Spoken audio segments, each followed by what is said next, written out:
It is an absolute privilege to call upon a distinguished leader who has been a driving force in governance, administration, and public policy. A visionary IAS officer who has dedicated her career to transformative policy making, women empowerment, and most importantly, grassroots development.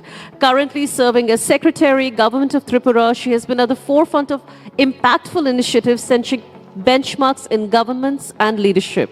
Her journey is a testament to resilience, dedication, and the power of public service and how that can build a better future.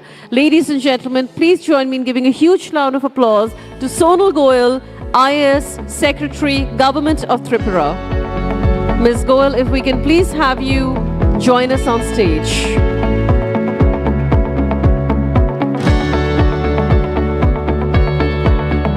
Please give her a huge round of applause. Thank you so much for joining us, Ms. Goel. Please, if you could take the stage and share a few words as a part of the keynote address. Thank you. I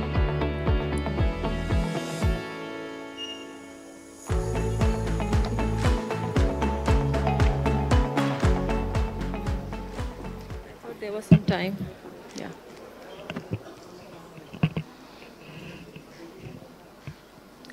Namaste and a very pleasant good evening to everyone.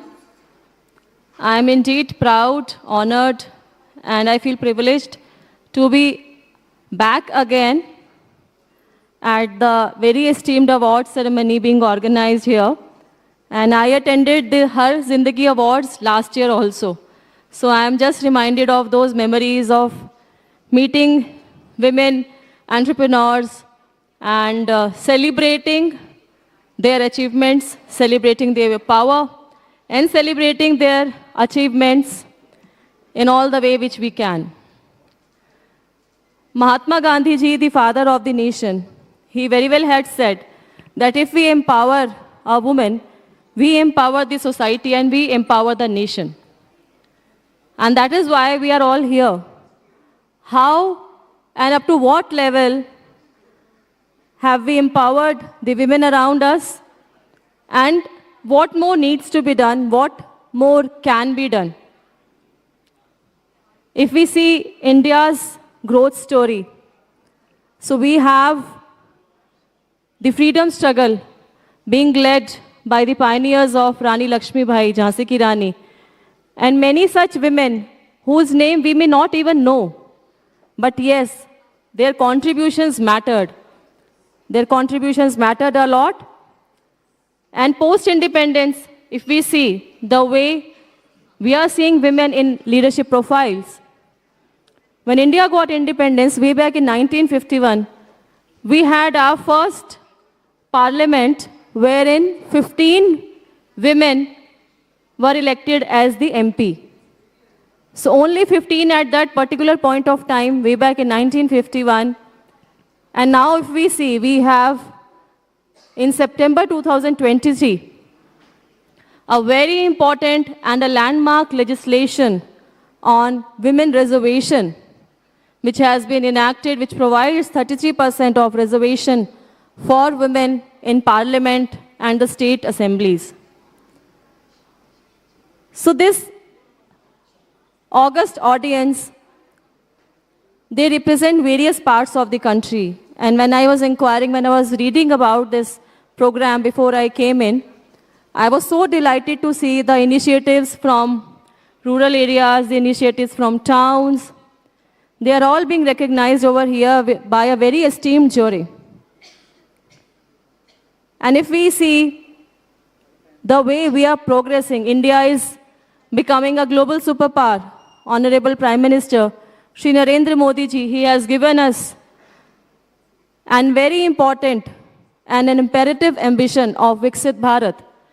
And if we want to achieve this vision, goal, aim of Viksit Bharat, definitely we need to have this courage, we need to have this innovation within us, and we as women, we have to contribute towards scripting India's growth story. And it is not only being part of government, it is not only being part of the parliament, it is very well you all being part of the business setup, becoming the entrepreneurs, becoming professors, contributing towards science and technology, sports, and all fields which we can assume, which we can think upon. If we see India's women, there is no field now left out in which we have not seen women making their strides and feeling their and showing their presence at the global arena. Whether it is sports or whether it is the science mission, which was very ably led by the ISRO scientists. And as we all have read, as we have all seen, Miss Ritu, how she and her team, they have led the space mission, especially the Chandrayaan mission. And when we are talking about women moving forward, this is also very, very important to understand that they cannot do it alone. Why they cannot do it alone? Because our society is still not equal. Maybe we living in urban areas, maybe we do not feel that much of a need, but when we go deeper into our roots of the country, when we go into the rural areas, we will definitely be seeing that there are women, there are girls, young girls who want to study, there are young girls who want to have their higher education, but somehow due to lack of maybe finances with their parents or lack of access of resources and opportunities, they are not able to do so. So therein definitely comes the role of the government, the role of the administration, but also therein comes the role of private sector. Because we as part of government, we try, but there are many a times resource constraints, there are many a times financial constraints, human resource constraints. And as part of Indian Administrative Service, I was selected in 2008, and I have spent my initial 8 years of my service in Tripura, a very beautiful state in northeastern part, which frankly I would like to admit that I had never traveled beyond the northern part before I got into civil services. And going to Tripura, joining there, learning Lu language, interacting with the tribal population, seeing their problems firsthand, it actually gave me a lot of experiences which was never also I could not foresee. And then after that, I worked in Haryana on intercadre deputation for 4 years, and I again went back to Tripura. So there are hardly 2 or 3 states which I have not traveled across. But whenever I travel more towards the rural areas, we definitely need to see and we definitely need to empower the young girls.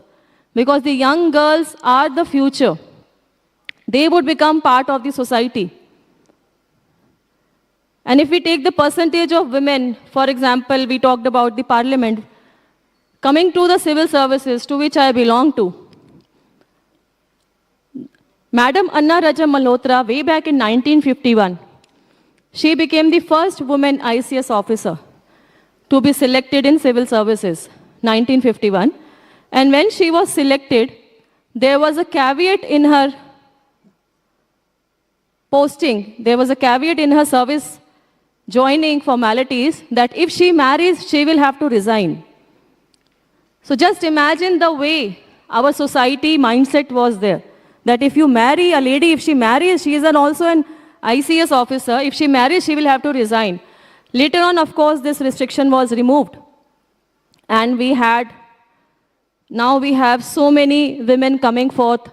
In the result of 2023, India saw that almost 33% of the total selected candidates, officers by the UPSC civil services examination was women candidates. So it is heartening to see that yes, now at least 1/3 of them are coming, but this ratio has to be at least 50%. It has to be at least half. Then only we can talk about gender parity, then only we can talk about society becoming equal. And just to mention very briefly about how I came into civil services, so it was not like my childhood dream to be in civil services. I have also, like you, some of you, I have also worked in the corporate sector. I am a qualified CS, LLB, later on I did my LLM also. So it was very late when I was almost completing my graduation that I came across civil services, and by that, till that time, I had never discussed this with my family because nobody was in this service earlier. My family belongs to Haryana, and as we know that Haryana has had deep patriarchy rooted. So when I came across civil services way back in 2003, I wanted to do it, but then there were a lot of inhibitions. My parents did not readily agree because we know the selection is not sure shot. If we see the data, 10 lakh plus aspirants fill the prelims form and the selection is in few hundreds. And if we talk about the selection in IAS, IPS, it is even lesser. It is hardly 400 to 500 who will get selected every year. So this risk was very high, and even if I get selected, then there was no guarantee, there was no surety of what service I would get, what cadre I would get, and then how will I settle my family life. And more so, I come from such a community जिसमें ये बोला जाता था कि अगर लड़कियों को ज़्यादा पढ़ाओगे तो उनका suitable match नहीं मिलेगा. So that was also a kind of a society which I have seen. But I am thankful that my parents, they supported, my father especially, he believed in me. And Papa only suggested that if you want to do civil services, do not just let your career go like that. You should have a plan B. So I took his advice and I started my civil services preparation. Along with that, I did my LLB. I also started my part-time job as a company secretary because I started it after completing my graduation and my CS course. So those 3 years were very tough, managing time for examination, for my law, for my part-time job. It was not easy, but I think it was my commitment. Of course, there are people who support you. My family, my father, my mother, my siblings. So it is also very, very important to understand that yes, when a girl wants to do something, it is also imperative for the society that the society also let her groom, let her blossom. And the society also has to empower her. And when you are getting that opportunity, then it is up to us, we the women, that how do we utilize that potential, how do we grab that opportunity. That is also very, very important. And we should always appreciate the people who have supported in our journeys, whether it is a male or a female. And there are many males around us, within our families, within the society, who also support. So we should always not crib about that males are not supportive or a female is doing everything on her own, or you have to have your battle totally alone. It is not like that. Yes, in some cases it is like that, but not everywhere. So wherever you are getting that support, for example, my father has been very supportive. Now my husband, he is very, very supportive. He is an IRS officer. And because of him, I think, because of his support, I have been able to manage my professional and personal commitments. I am a mother of 2 kids. So it demands time, both at the personal front also. So therefore, it is important that, yes, we recognize the contribution by men. That is also very, very important. And for women, it is also one thing I would like to say, that your journey would be more challenging than the male counterpart. You may have to face a higher share of maybe, sacrifices or the balances. As an officer, I can say that yes, even in administration, it is not equal everywhere. There are still many posts in India in which we have not seen women officers even till now. But situation is changing in a positive way. And in my career also, there have been some postings wherein I became the first female officer to be posted. So it definitely comes with a lot of responsibilities, but I think that with our potential, with our commitment, because sincerity and commitment is, I think, God-gifted to females. So if we leverage that, if we give our 100%, there is nothing we cannot do. And that is why we have such kind of platforms wherein we need to encourage women power, we need to celebrate, we need to reinforce that commitment within our own self, that yes, we can do it, and there are many things we can do. It is not only that if you have achieved that that is sufficient. You need to empower other women around you. So recently I visited Adi Mahotsav festival, which was being organized by the Ministry of Tribal Affairs. And I was so much delighted to see women entrepreneurs from various parts of the country, especially the tribal population, because it is primarily dedicated for empowering the tribal population. And I always try to encourage and empower because I have served in the remotest locations. I got this opportunity. So whenever I get this opportunity, I interact, I try to learn from them, their experience, and it was so heartening. And even the sari which I am wearing today for this program, I bought it 2 days back from the Adi Mahotsav only, and that was beautifully curated by one of the women entrepreneurs. She came from Gujarat. So these are very small things which we can do in our daily life, and there is no end to it, to what we can achieve. So just keep believing in yourself, and sky is the limit. Accelerate action is the theme for International Women's Day 2025. Let us all keep empowering not only ourselves, keep empowering the society around us. With few lines, I would just like to end my talk. This is from movie Pink, and I'm sure you all must have heard these lines. तू आरती की लौ नहीं, तू आरती की लौ नहीं, तू क्रोध की मशाल है.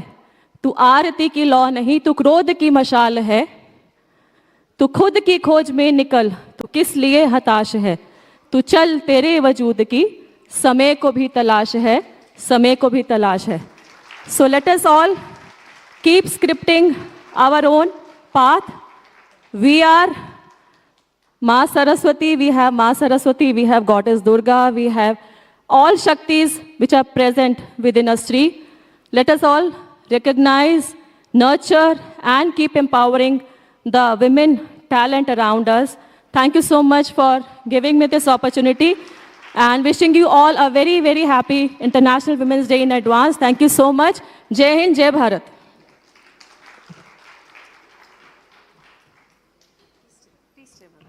Thank you so much Sonal ji, अपनी इतनी अच्छी बातें हमारे साथ शेयर की, और आप बहुत खूबसूरत लग रही हैं त्रिपुरा की साड़ी में. Please give her a huge round of applause. And in order to felicitate ma'am, can we please have on stage Mr. Gaurav Arora once again? Gaurav ji, please give Gaurav ji a huge round of applause. Other than celebrating her Zindagi, we are also celebrating his Zindagi. Thank you so much. Thank you.